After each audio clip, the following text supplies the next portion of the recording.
कहीं भी चुनाव होता है तो सबसे पहले योगी आदित्यनाथ जी की लोग डिमांड करते हैं।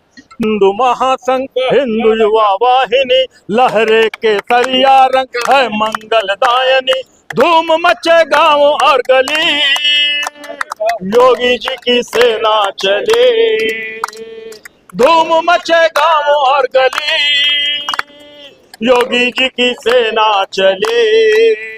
नमस्कार, लाउड स्पीकर 90 FM देख रहे हैं आप और मैं हूं आपके साथ विक्की सिंह।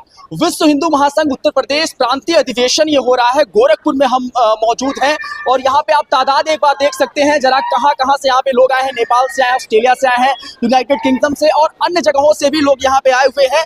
क्या इसका मुख्य उद्देश्य है? इसका मुख्य उद्देश्य जो है भारत को हिंदू राष्ट्र बनाना, इसके साथ ही नेपाल को हिंदू राष्ट्र बनाना है। हमारे साथ भिखारी प्रजापति जी है, प्रदेश अध्यक्ष, इनसे बातचीत करने की कोशिश करते हैं। सबसे पहला सवाल तो मेरा यही है कि जिस तरीके से बिहार का भी चुनाव बीता और जिस तरीके से रुझान आ रहे हैं, लगभग चीजें फाइनलाइज हो रही हैं, क्या लगता है कि इस प्रकार से अब जो 2029 में चुनाव होंगे तो वो बहुत निर्णायक भूमिका निभाएंगे हिंदू राष्ट्र को जो है बनाने में या फिर उसकी भूमिका को साकार करने में?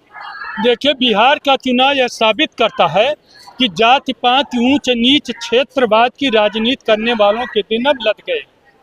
कहीं भी लोकतंत्र में अब कोई अत्याचार भ्रष्टाचार यह नहीं चाहता। आज यूपी का जो शासन है, जिनको सीएम नंबर 1 के नाम से पूरे देश में जाना जाता, योगी आदित्यनाथ जी, कहीं भी चुनाव होता तो सबसे पहले योगी आदित्यनाथ जी की लोग डिमांड करते हैं। यानी आज योगी आदित्यनाथ जी किसी एमएलए और एमपी के जीत की गारंटी बन चुके हैं।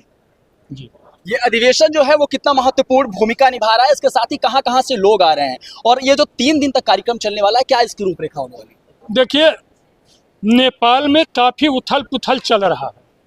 नेपाल की राजनीति में जो माओवादी राजनीति थी वो काफी उथल पुथल थी। उसमें उस राजनीति का अंत हुआ जब नेपाल नरेश गोरखपुर आए, यहाँ से महाकुंभ पर्व में गए। वहाँ से जब नेपाल में गए तो नेपाल के नौजवानों ने अपने हाथ में योगी आदित्यनाथ की तस्वीर लेकर लहराने लगे।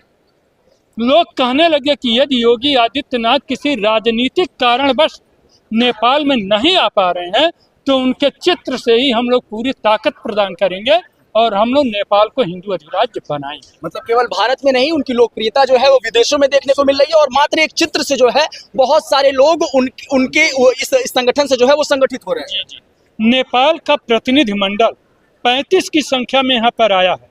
हमारी इंटरनेशनल प्रेसिडेंट जो हैं वो काठमांडू नेपाल की हैं, श्रीमती अस्मिता भंडारी।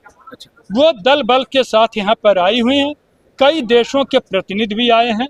चूँकि यह कार्यक्रम गोरखपुर में हो रहा है और गोरखपुर को हिंदुत्व की राजधानी माना जाता है और यहाँ पर योगी आदित्यनाथ जी महाराज जी लोक सन्यासी रहते हैं। इस नाते इस चीज को देखने सुनने के लिए देश विदेश और प्रदेश के हजारों की संख्या में प्रतिनिधि भाग ले रहे हैं। आपका परिचय? मैं मातृ शक्ति की प्रदेश अध्यक्षा हूँ, श्रीमती गंगा धाकड़। कहाँ से आप आई हैं? आगरा से आई हूँ। अच्छा, आगरा से आई। जी। तो ये प्रोग्राम जो है वो कितना डिसाइडिंग फैक्टर होगा हिंदू राष्ट्र के लिए? ये बिल्कुल ये समझिए बहुत डिसाइडिंग फैक्टर है, एकदम 110 से ऊपर ही समझिएगा। प्रतिवर्ष ये हमारा जो विश्व हिंदू महासंघ संगठन है, अंतर्राष्ट्रीय संगठन है और प्रतिवर्ष ये प्रांतीय सम्मेलन होता है, लेकिन इस बार इसको भव्य रूप दिया है। पदाधिकारियों ने इसको अंतर्राष्ट्रीय हिंदू सम्मेलन का रूप दे दिया है। तो निश्चित ही जो विश्व पटल पर इस बार का जो प्रांतीय अधिवेशन है वो अपनी अमिट छाप छोड़ेगा और हिंदू राष्ट्र के लिए ये पूरा मैं समझती हूँ कि निर्णायक भूमिका निभाएगा। कुछ गा के एक बार जरा हो जाए। विश्व हिंदू महासंघ हिंदू युवा वाहिनी लहरे केसरिया रंग है मंगलदायनी, धूम मचे गांव और गली, योगी जी की सेना चले, धूम मचे गांव और गली, योगी जी की सेना चले। घर घर में हम जा कर के हिंदुत्व का अलख जगाएंगे, ठाना है भारत को हम सब हिंदू राष्ट्र बनाएंगे।